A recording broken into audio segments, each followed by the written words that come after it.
how do we need to capitalize on that large small city tag, or is that something that we should take a look at, maybe shifting in a different direction and re-identifying ourselves? You know, I don't think so. I think that I've kind of advocated for a number of years that I think, you know, we look at the wrong cities to model ourselves after. And I think if we're going to model anything, we should look at Washington, D.C., for example. I mean, it's a government city. This is a government city. It's a very good government city. There's lots of commerce and opportunities in those environments. And I think the other thing is that St. Paul's a family city. And you know, we should go after that with just tenacity and no holds barred and just bring it home. We should have every child or family-related entertainment in St. Paul and just let Minneapolis and the other areas have what they want to have. You know, we should bring in government is a huge enterprise and it's getting bigger all the time. So let's play to it. You know, all the associations that we all belong to, you know, they want to be near the capital. They're not afraid of St. Paul, the way it's going to do their business. So let's go after that.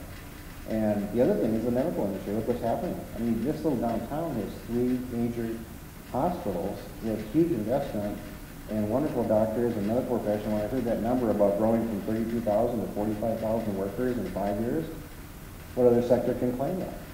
So kind of, you know, the high-tech part is of course an important thing. And I think the investments we've all made in this city over the last 20 years are starting maybe to get to a point where we can really build on and go from there. But I think we need to focus. And we need to look at the communities, we have to look at our community dynamic, our psychographics, our opportunities, and find our competitive niche, and don't apologize and don't look back. Wayne, a couple of minutes ago, you rattled off a lot of the amenities that helped in your decision to locate downtown.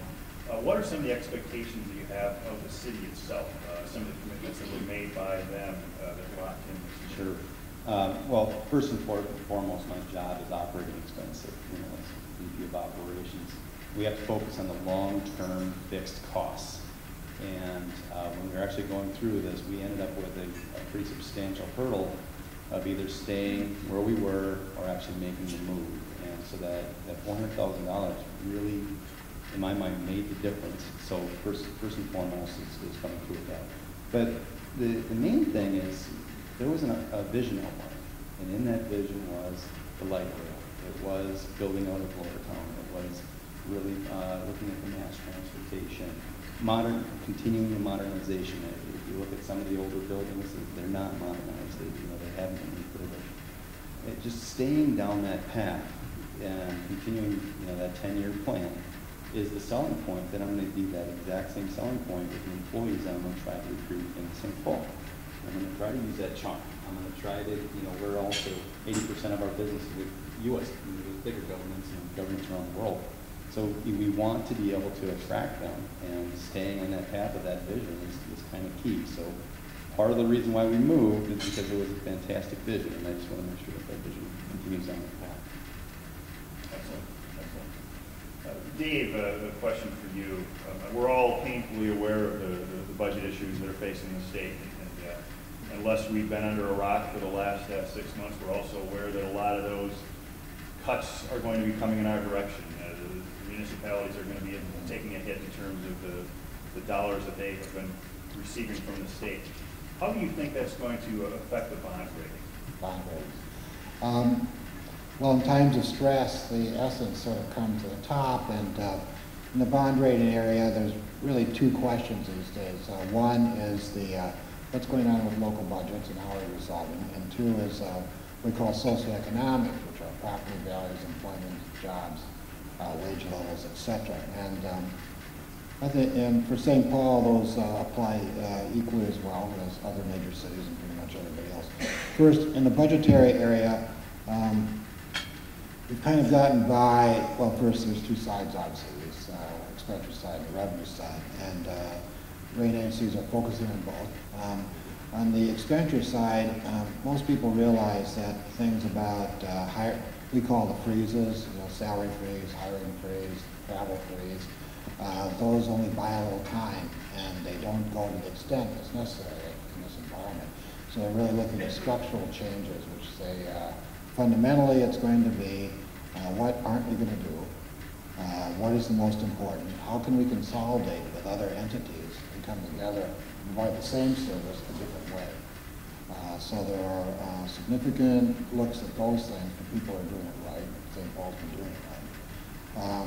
The other side of it is the revenue side, and from a rating agency standpoint, here again, they're like private lenders. It's about hard decisions, as Mayor Coleman likes to remind me that I'm reminding him, and that is, will there be things that raise revenue, including taxes? The state doesn't send you a whole bunch of money. You can only do the cuts because you have people who want quality of life, they want infrastructure investment. On the socioeconomic side, it's very important where you are relatively in your local economy and housing stock with all the other cities, really in the U.S., but particularly the region. And so there's a lot under the microscope about preserving housing stock during the foreclosures, pockets of foreclosures that might lead to neighborhood blight, controlling those. And as it spreads, and it has, I think, the commercial area, how are you doing there to have inducements and other things to keep your economy as solid as you can in this situation?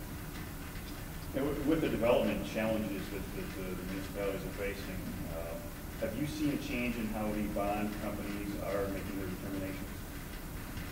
Well, I think in general, because of the financial meltdown, they're making their determinations differently because they're under scrutiny by the SEC and a lot of other folks.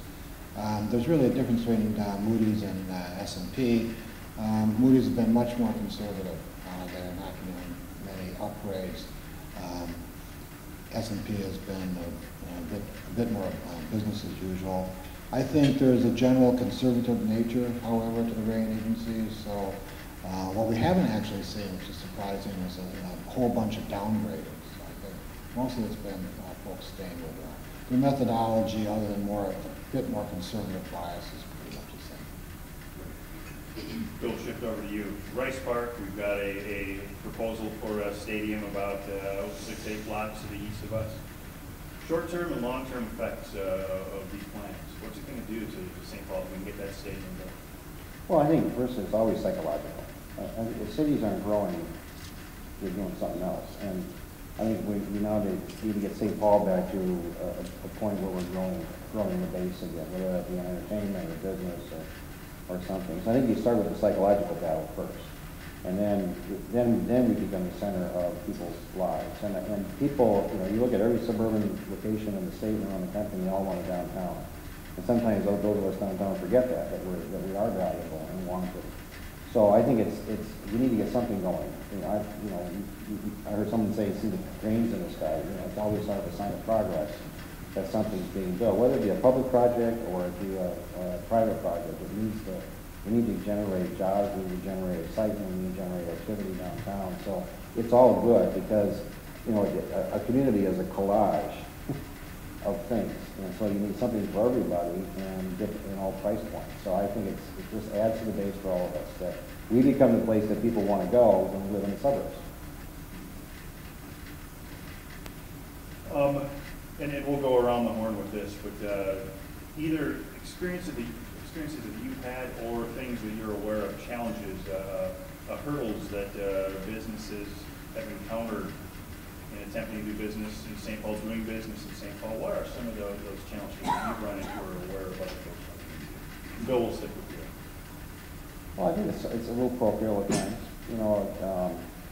Some of the fee structures for doing services in the city just seem, excessive for the size of the city that it is. It seems like if I was in New York or if I was in Chicago, I could, look at a fee associated there. So I think that's always kind of the first turnoff, because sometimes your first experience with a community is when you start to do your applications or start talking to the city hall or licensing, and so that can be a real turnoff. So I think that's, from a business standpoint, that should be that's like an doorman at the St. Paul Hotel.